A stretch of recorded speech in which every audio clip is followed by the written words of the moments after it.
Kia ora koutou. So today's panel is about the regenerative economy and how we achieve prosperity for Tāmaki Makaurau through that. We need to have a little chat, I think, about the concept of the regenerative economy, and having followed such a power panel who went before, there's some nice connection to that. So we'll get into that, but first I'm really keen to introduce our really superb panel to you first. So I am joined to my left by Saia Latu. Saia is the founder, CEO and general manager of TROW Group. He's had more than 2 decades of experience in deconstruction, which is a part of the economy I had never come across before, but absolutely critical one. Deconstruction, civil infrastructure and maintenance, and he's the driving force behind the TROW Group, so really looking forward to hearing more about the business that he runs. Next to him is Mair Brooks. Mair's an experienced partner. She's a partner with KPMG, experienced partner who's worked across the world. She specialises in helping clients deliver mega capital projects, so the really, really big jobs, and transformation programs. She returned to New Zealand just before the pandemic, and she's really driven to deliver part of her legacy through infrastructure work. For KPMG, she leads the local government sector for New Zealand, including the Auckland Council Group. So fantastic to have you here, Mair. And then we have Dr. Parin Rafiei-Thompson. Parin is the head of climate innovation and sustainability at Tātaki, Auckland Unlimited. She previously co-led the development of Te Taru Kia Tāwhiri, which we've heard talked about a few times today. That's Auckland's climate plan at Auckland Council. In her nearly 20 years of work in sustainability and climate change, she's worked locally and internationally, and her PhD is in engineering. So before we kind of get into the broader conversation with our amazing panellists, I just thought it was worthwhile taking a moment to reflect on this idea of a regenerative economy. The idea of regenerative agriculture is around a bit, and we're starting to use the word regenerative in a lot of the same ways that we've been using the word sustainability. And having worked in sustainability for a while, I know that's a word that has a real brand problem, and there isn't necessarily a shared understanding of what we're all talking about. So I thought I'd take a crack at kind of giving us a bit of a sense in which the framework of regenerative economy and what that might mean here. We face at the moment some really significant challenges in terms of overstepping planetary boundaries. We've been using our atmosphere to store a whole bunch of our waste carbon, our waste methane and other gases. Our biodiversity globally and here in Aotearoa is really at risk. There's 1 million species globally and about 4,000 for New Zealand that are at risk of extinction. You know, we have challenges around quality of water and pollution in our environment. And for those of you who think in real business terms, you know, that represents for us a stock of capital, but we've been drawing down on it extensively for a long time and not reinvesting in it. So we now have this challenge where we've got this wonderful source of capital which we've been eroding over time, and if we keep doing it the way we're doing it, we're not going to be able to rely on it to deliver the services that we need. And when we think about that, we're not going to be able to rely on it to have an atmosphere which is safe for us all to live in, or to have the biodiversity which, you know, enables our soils to thrive, and for us to have our beautiful forests to live in. So those are really difficult challenges, and we heard our rangatahi panel really lay the challenge down for us today to business about what our opportunity is here to lead, and that's where the idea of the regenerative economy comes in. How can we create an economy which restores that natural capital, that puts back, that takes carbon out of the atmosphere, that cleans water, that reduces pollution, but also reflecting what we heard from our previous panel, actually plays an active role in addressing some of the equity issues we face. A regenerative economy is a sustainable and inclusive economy, and so that's the context for the panel conversation today. I wanted to start with you, Saia, talking a little bit about TROW. You know, when we think about that as a business, you've got 300 staff, contracts with some of the largest organisations like Kāinga Ora, the City Rail Link, Auckland Council, and more awards than you can shake a stick at. I had to scroll through several pages to get through all the awards that TROW has.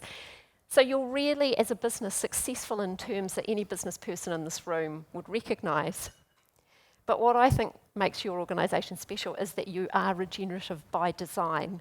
Do you want to tell us a little bit about that and what you really needed to focus on to make that happen? Ko le peke hu whakatapu, ka tāma whamarigoni ke whakamalo ke atua ke mai hivi, ki te ao, ko kautaha ke whaengaue, ki tokoni, ki kakai, ke whamalo ke mana whenua, ke mene kere koni, ta tontoi ahoni, ko whamalo bito ke wakato tānui, he mai, he o whakate ao, he ngaue mana o tolu, ku whakapaapa ki o karea marae, e ku ngaue mana o tolu, he mai, he nau o whakate ao.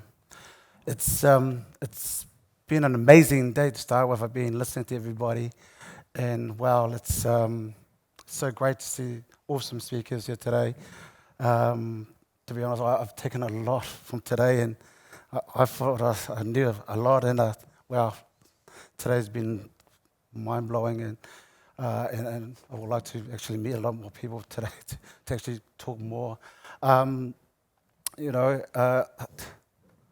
Please, just another hand for Tiny. Oh my God, come on. Oh God. Hey, look, we are a product of what she was talking about what we do. We see there's a problem we see, that's the company, our company is obviously housing, jobs, waste that we have, also in supply chain that we're having currently at the moment. So we wanted to become part of the solution. So off we went, heaps of huis. So we did a lot of huis. And we were crazy enough to take a big mortgage and do some doies. And I'm sure there's a lot of us here probably sitting as business owners. It's like, that's a bloody crazy idea. Yes, there was. But tell you that right now. But it's quite interesting to learn. What we learn along the way is what a true circular economy looks like, what is a true social impact looks like, the waste sector, and working through with the likes of Auckland Council Waste, Auckland Transport, Panuku, Kaingaora. We've learnt a lot how we can all work together and for the common goal of what's best for Tāmaki Makaurau, what's best for our community. How can we sit down and have a kōrero, tala noa. We want what's best for our communities, and we don't know everything, and I'm pretty sure they don't know everything, but why don't we share our knowledge? And we created a company called TROW Group, and so we design waste out. That's what we do, and we call it deconstruction. So we look at the problems that we're facing, for problems that we looked at it, and went out to the communities and to the SMEs and talked to them and how we can help. And meeting the likes of Tanya and many others, as I spoke about, from the different organisations, from the public and the private, we came up with a few small solutions to work with. That's Amatai is one of them. Pacific Business Trust is another, to help Māori and Pacifica businesses get ready for some of these big contracts. So just to add on, I missed a step there, we're now the first Pacific head contractor. We started as a social enterprise, and we wanted to do more, and spent the last 5 years with the first Pacific head contractor in New Zealand. So, ke te pai. That's well awesome, So, as for Māori and Pacifica, that's an achievement, and I think we can all look at that and say, hey, look, we can all do that. So, and then we come back and look, let's help them get through, but also at the same time as through the jobs here, obviously Māori and Pacific businesses. Then we look at the housing crisis that we're having at the moment here, is designing through the materials, through some of the big projects, social housing, designing modular homes, and and then looking at the waste sector, about how do we obviously design waste out, product design, furniture that we don't really think about, that we're buying at the moment from, don't like to say, from the warehouse and the likes of. What can we use the waste to design those furnitures? But also looking at the materials that we are also have from these jobs. Why don't we help the Pacific at the same time? As we know, that Tonga had a bit of problem, huge eruption. So we're designing and helping them with the materials at the moment. Yeah. One of the other things that we do also is working with future proof. What we're doing is working with Ministry of Education at the moment. So we're having a micro credential to take 100 kids a year, and also open classroom with the help of the Southern Initiative. We're working together, plus Oceana Training Academy, and through the help of, again, the public and private sector, to be able to create another economy for Māori and Pacifica. Not only we want them to get jobs, but great jobs that they can actually get paid well. You know, it's a whole new economy that we're creating, and it's great for the taxpayer. You know, it's not just to feel good, but it's great for the taxpayer, so they can look after themselves. You know, we don't always have to be providing for our people. They just need a hand up, not necessarily a handout. And it's been a journey, but you know, we love every bit of it. And I think what Tania is, just for is if we work together, the public and the private, we can all be the solution. You know, we can meet, you know, our social impact, training, jobs, the economy. It would be, you know what I mean, also the environmental. You know, we need to sit down and just talk, have a cup of tea, get there by, get to a marae. I don't know if you've ever had a me and hangi before, but you know, take a drive out of Auckland. You know, even take a drive out to South Auckland. You know, how many of you have been to South Auckland? You know, so you know, honestly, it's as silly as it sounds. It does help when you go and see what's out there, and it's what I do for a job anyway. Thank you. And thank you, Saia. Like, there's so much you're doing, and when I reflect that a number of the people in this audience are business people, I guess my question would be, what you're doing is incredible. You're making a difference in people's lives, and you're doing some great things for the environment. But can you make money? I still got a mortgage, that's what you're asking. But so at the moment we are opening to always investing into our business. We are in the Pacific now, so in Tonga, we're about to open in Samoa and then move into Fiji. So, and we've got plans the next 5 years to be in Australia and so forth. So product design is something that I've always been passionate about. When people look at waste, we look at opportunity. Mm-hmm. You know, I look at things in a different way, and I've got a crazy enough business partner, Joe Wagner, and our wives are crazy enough to follow us, that we want to be able to expand it overseas. So I believe that we can supply to the likes of the IKEA. We don't have to be making brand new stuff out of raw material. We can reuse recycled material to be the IKEA. So it's a big dream. We became the head contractor where everyone said we couldn't, so why not take on IKEA? Yeah. So, you know, what I'm hearing is there are opportunities in this space, and that you are absolutely taking the opportunity that presents itself and looking to grow.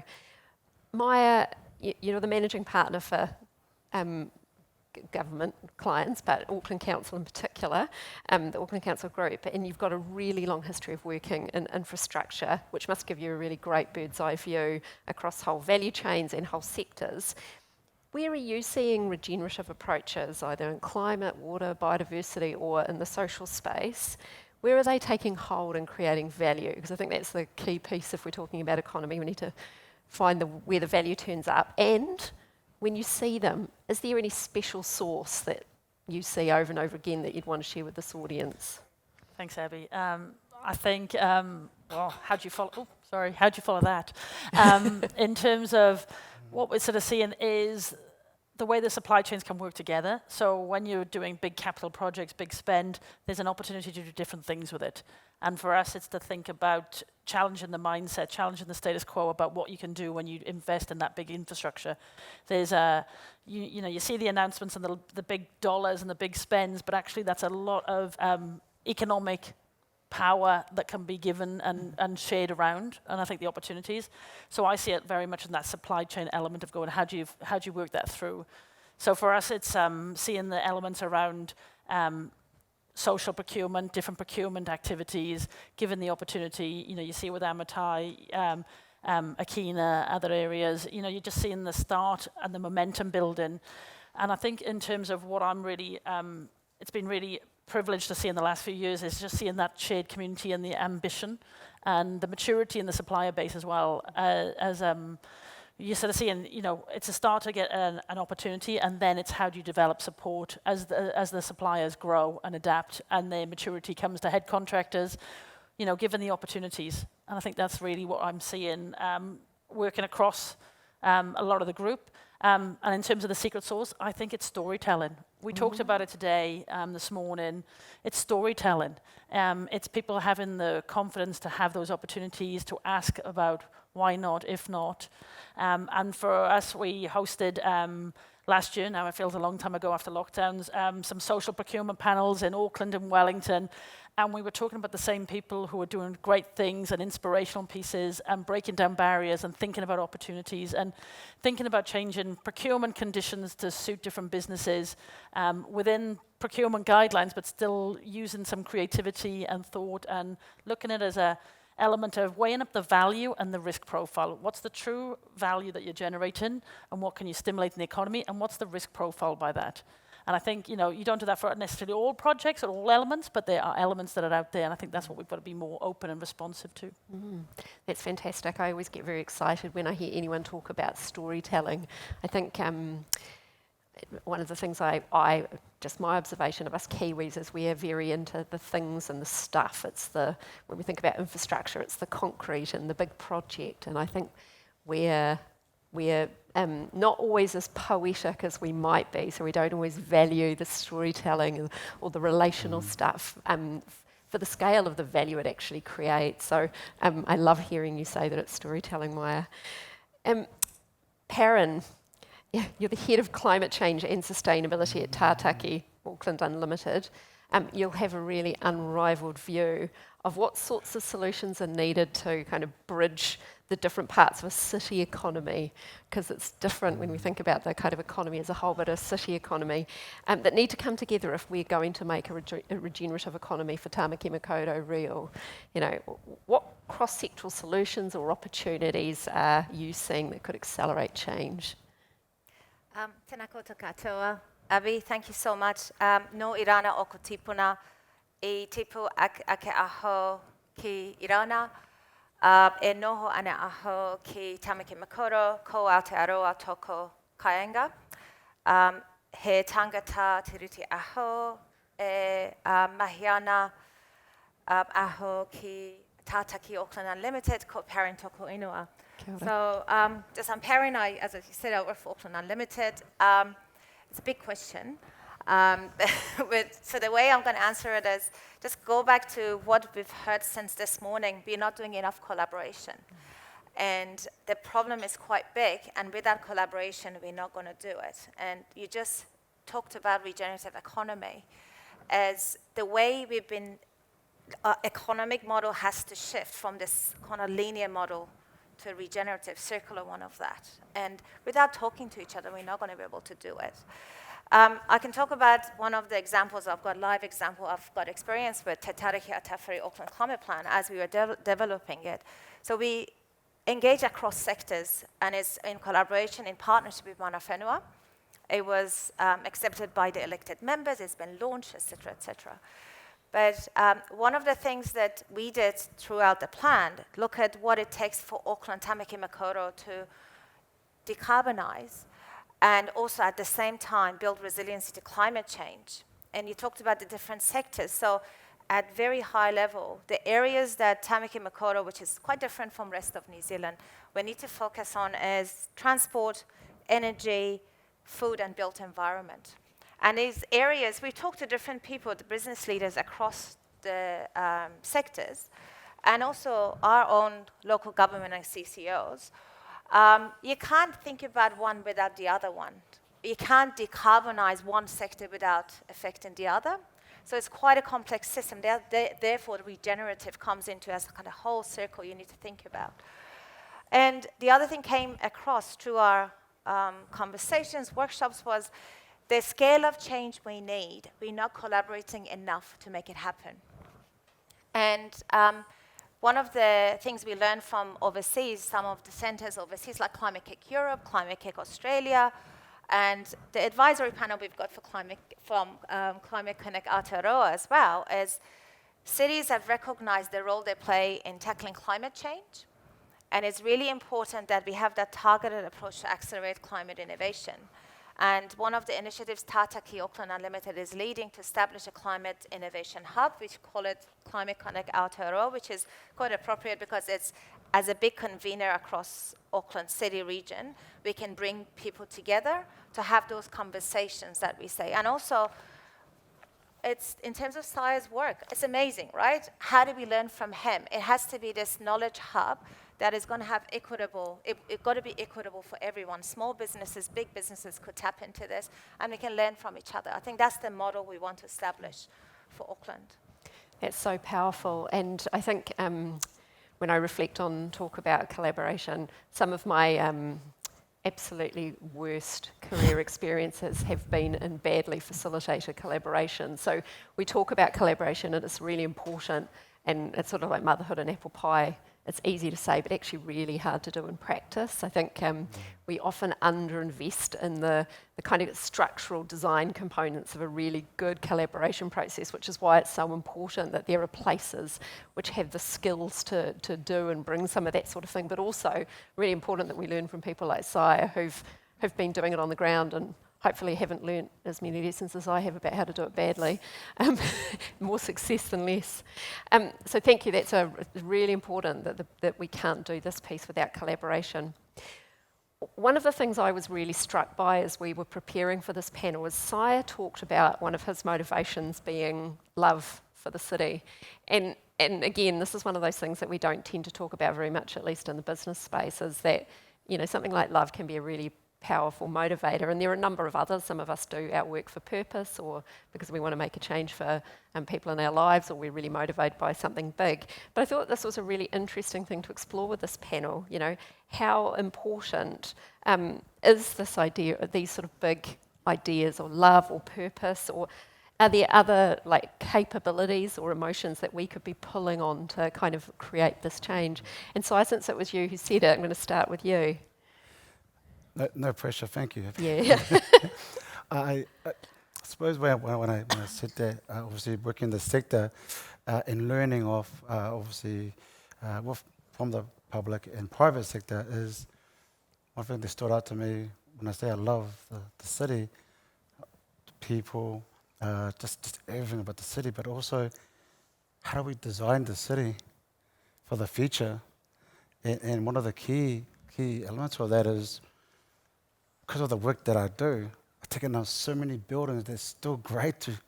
Why are we taking down some of these houses? It's amazing. It's got all these amazing characters and big buildings. It's just breaks my heart, you know. It's we're taking away the. I hate to say it, but the identity of our city, we're destroying it. And when I say love, it's like, how can we learn and love our city and design better for the future? So that's what I meant by love our city and looking at and how can we design better. So, you know, we can do the big picture stuff and think about how we do all this other stuff in 30 years, 50 years time, but what do we do now? Still 30 years, well, great. So architects, if I stroke off your pen, you can design something that we can take it down or reuse what we have. Why do we always have to build new? You know, why do we always have to build new? It's amazing to always have to have new. You know? I don't know if I can find that person that wrote like the Bible of architecture. Everything had to be brand new. What if we mix up a bit? You know, who wrote that? Is there a Bible somewhere of architecture? Everything has to be new. You know, not only with the strong economy, but we need to love our city, and we need to look at the way we design our city, and design for the future. So, yeah. Thank you. Mair, I'm going to ask you the same question, and you don't have to answer about love, but these kind of, big human drivers. I'm Welsh, I'll be fine with that. What role do they play? I think for me, the meaning is around trust. So I look at it as I have an 8-year-old daughter, and she's trusting her future in me. And she's trusting me with decisions that will influence what she does, how she lives. And I think for when you're looking at these big decisions or big thinking, it's about, we're talking about 50 years' time. I'm thinking she's 58 then, and I'm thinking, how old am I going to be? But it's that sort of view of going, how do you provide trust? Their trust in you, the next generation is trust in you, so you're a custodian until you pass it over to them. But then I think the other conversation this morning on the youth leaders was about how do we trust them as well? And I think for us, the process around it's love, it's trust, and their emotive, empathetic language, but I think that makes you shift. You shift what you do it with purpose, and you're entrusted. And I think as we are entrusted with the city for the time that we're here, for the time that we're on this earth, and therefore I think it's about how we make that decisions with that mindset. And that changes quite a lot of how you think about a business decision, a transaction, everything, it just makes you think differently. That's really powerful. I have a friend who talks about projects and being able to move at the speed of trust. It's so central, isn't it, to how we get things done, that we can find ways of building trust. That's lovely. How about you, Parin? Any of those really big kind of concepts which you think are really important to kind of get us there if we're going to create this regenerative economy? I think just to build on the love, I think that connection back to our environment and community kind of makes us realize what we have to do, regenerative approaches. That's just building on that. But for me personally, I worked in an NGO sector. I think I told you one of the organizations in Australia, and we work in developing context firsthand. And you can see the kind of climate change is an inequity magnifier. I remember it was mentioned at one of the conferences I was at. And you can see the impacts firsthand, and this is happening in our own home as well. I think that would be one of my drivers, kind of having that equitable approach to transition to our future. Yeah, that's really important as well. I'm just saying we've got a couple of minutes left, so I'm going to have a quick look at the questions. To what degree does the panel see that the need for a more regenerative and interlinked economy is recognised and being driven by central government? I might put that one to you, Mair, because you got an international point of view on that and a really Auckland local view as well. Thanks, Abbie. I think for me it's about, we were talking about that as preparation for the panel. We were having quite a heated conversation in advance of that. We're all very laid back at the moment, but it was that view of going, how do policy shifts translate to business, and what's the connection point? And I think for us it's to really understand there's a cost to doing business with these policy shifts, but then there's also the opportunity, and it's the view of going, how does it disrupt our way of thinking about the value chains, the supply chains, and what we can do in the product development. So for me, it's the view of going, there's a policy shift, and it's the response by business is the key and the opportunity. And I think for me, that's the sort of the connection point of, you can see it as a burden sometimes, or you can see it as an opportunity. And I think it's the mindset view of looking at it. And I look at it really simply. I go back to my really early on in career when I was part of European package legislation for the biggest stationery company in the world. And there was an environmental legislation that came out around packaging. And it could have been an opportunity, it could have been a problem, and going, okay, how do we deal with this, the legislation across Europe, what do we do? We actually took it as an opportunity, went, how do we redesign packaging? How do we rethink? We now know the cost of packaging. We now know that's an extra levy on the whole process. So we went through and redesigned the packaging process for hundreds of thousands of product lines by thinking differently about actually that's the cost of that packaging. How do we do it differently? And I think that again, mindset makes you change. It could have been seen as a negative. We saw it as an opportunity after a while when we sort of really looked at it and thought about it differently. And actually, I think that's a really lovely way of kind of rounding this out. I mean, what we've heard from Saia is that there is business to be done and impact to be had by treating the move to a circular economy and being part of a regenerative economy. So that treat that as an opportunity, not just a challenge. But some of the capabilities we're going to have to pull on are finding ways of talking more effectively with each other, getting better and investing more in collaboration. But it's also worth us remembering that, fundamentally there are some things which connect us as humans to this work and reasons why we do it, which we can use as part of our leverage to create change. And so with that, I'll say thank you very much to our panel. It's been fantastic having you and hearing your stories. So thank you, everyone. Thank you.